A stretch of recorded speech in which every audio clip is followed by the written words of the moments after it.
Oi, gente. Pois é, o Guilherme Boulos, ele cresceu nas pesquisas na Prefeitura de São Paulo, na disputa pela Prefeitura de São Paulo, e agora tem grande chance de estar no segundo turno com o Bruno Covas. Segundo a pesquisa Ibope, ele passou o Russomano, está agora com 13% das intenções de voto, o Russomano tem 12%, claro que está dentro da margem de erro, e o Bruno Covas está com a liderança relativamente folgada nesse primeiro turno, mas que lança um segundo turno que o Bruno Covas entraria como favorito, mas que muitas coisas podem acontecer. Né?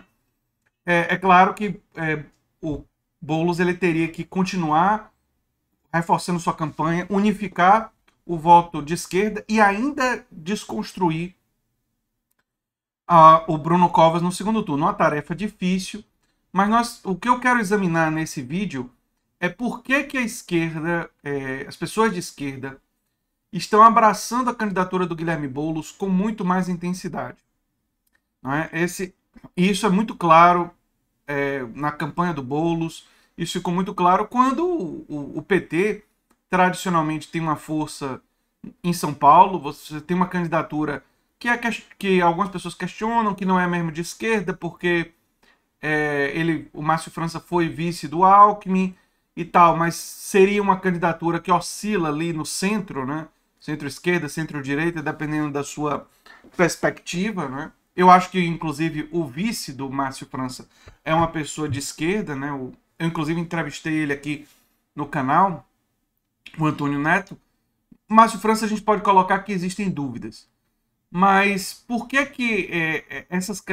de todas essas candidaturas, a candidatura do Boulos é que vem crescendo mais? Eu tenho uma leitura de que as pessoas mais jovens, especialmente, mas não exclusivamente, elas estão meio que cansadas de candidaturas ditas moderadas, ditas centristas. E o motivo por trás disso é o seguinte: é que existe uma certa urgência em vários temas. E esse discurso de conciliação, esse discurso que tenta apaziguar com as classes dominantes, é um discurso que não funciona mais com esses setores jovens. As pessoas mais jovens, elas entendem que existem sim tensões de classe, existem sim interesses contraditórios de classe. Ou seja, os interesses da classe dominante são contraditórios com os interesses da classe trabalhadora e por isso elas não querem conciliação. Elas querem que os seus interesses da classe trabalhadora sejam valorizados, sejam tomados como prioridades e não os interesses dos financiadores tradicionais das campanhas em São Paulo e no resto do país. Então existe um elemento de rejeição. Muita gente fala da rejeição do Boulos, mas o que eu acho que as pessoas não estão percebendo é que existe claramente um movimento de rejeição por parte das pessoas mais tradicionalmente de esquerda do que seria uma certa política conciliatória de uma esquerda que quer parecer não radical. Eu coloco esses termos radical, extremista, assim, entre aspas, porque eu não considero que o Boulos esteja defendendo nada extremista. Agora, você pode chamar algumas das propostas dele de radicais no bom sentido, ou seja, que estão indo à raiz dos problemas. Eu vi entrevista recente do Guilherme Boulos e ele falou, por exemplo, sobre como os doadores, uma coisa que eu repito muito aqui no canal, as pessoas que doam dinheiro para a campanha acabam tendo muito poder sobre os políticos e aí você encontra a origem da corrupção. Ao criticar isso e ao dizer que isso precisa mudar, ele está sendo radical no melhor sentido da palavra. Ele está indo à raiz do problema da corrupção, à raiz do problema de que muitas coisas são feitas no Estado para beneficiar interesses privados e não para beneficiar a maior parte da população. O voto das pessoas acaba não sendo um elemento central de mecanismo de poder das pessoas, porque quem acaba tendo poder são aqueles que doam dinheiro para as campanhas. E as pessoas que votam acabam tendo muito pouco poder de influenciar a decisão dos políticos que escolhem. E tem essa escolha muitas vezes radicalmente influenciada por marketing de campanha.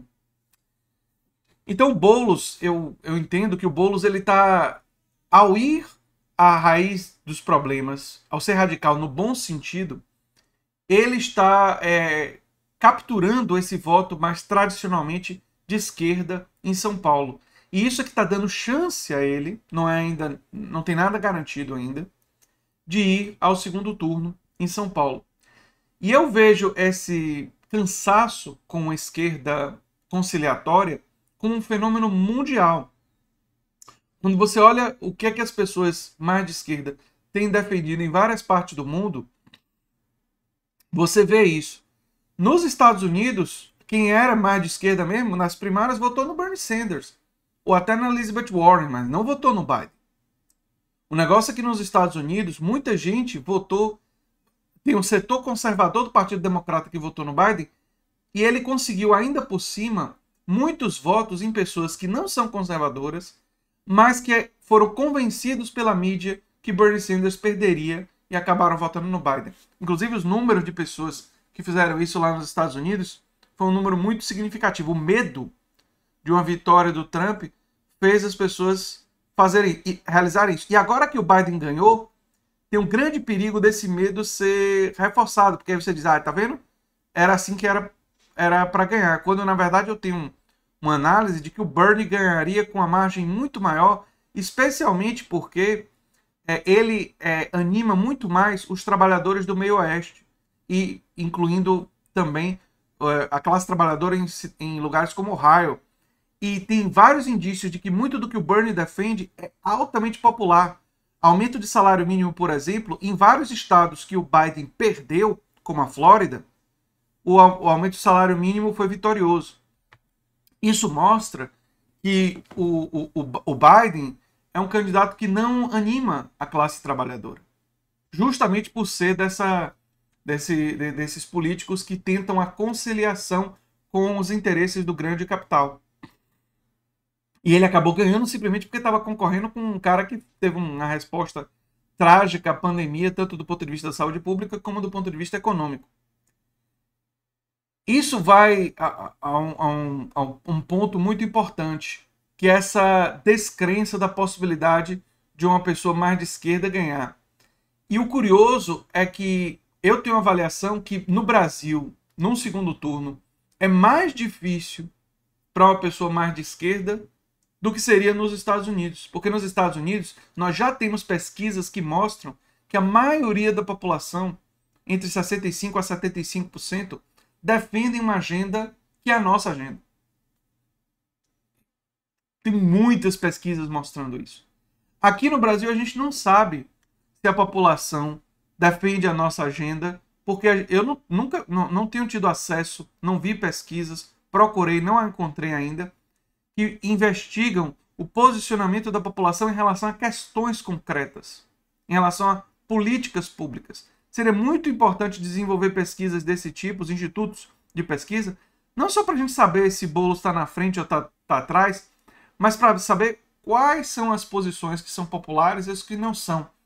E se nós tivermos algumas das nossas posições populares, essas posições seriam as posições que nós poderíamos enfatizar nas campanhas dos candidatos progressistas. Por exemplo, um Bernie Sanders na Flórida tinha tudo para enfatizar a defesa dele histórica do aumento do salário mínimo. E o Biden também deveria ter enfatizado isso, porque tem no programa dele, mas não enfatizou e perdeu a Flórida. Biden perdeu a Flórida em grande medida porque ele foi incapaz de enfatizar que ele defendia o aumento do salário mínimo. E isso é fundamental para a gente entender que nós precisamos identificar algumas questões populares entre a população para poder enfatizar isso nas campanhas. O Boulos está fazendo uma campanha histórica em alguns sentidos, porque ele está enfrentando as resistências que as pessoas têm com ele e buscando desconstruir elas. E nesse sentido, a campanha dele tem um grande mérito, independentemente de se ele vai ganhar ou não. Eu vejo um cenário de segundo turno difícil para o Boulos. Mas se ele chegar ao segundo turno, ele tem que comemorar e tem que ir com unhas e dentes para tentar ganhar, usando da estratégia de desconstruir o adversário naquilo que é real, atacando a raiz dos problemas e defendendo um projeto político diferente, um projeto político que toma a classe trabalhadora e os mais pobres como prioridade. Enfim, eu vejo com muitos bons olhos essa ascensão do Boulos, mesmo que eu me mantenha cético em relação às chances dele em um segundo turno aqui no Brasil, pelo que eu tenho visto da realidade brasileira. Mas é verdade também que faltam dados sobre a nossa realidade no que se refere ao posicionamento das pessoas em relação a políticas públicas.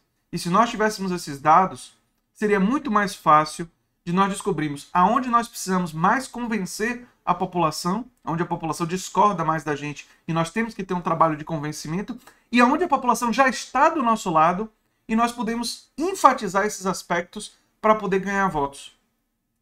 Mas, infelizmente, os institutos de pesquisa ainda não estão com essa dimensão. Era o que eu tinha para dizer sobre esse crescimento do Boulos e dizer para vocês que a gente tem motivos para ter esperança, embora as dificuldades sejam tremendas. Sejam muito grandes. É isso aí, gente. Um abração e até o próximo vídeo. Tchau, tchau. Eu sou André Teixeira Jacobina e você está na Nova Máquina do Tempo.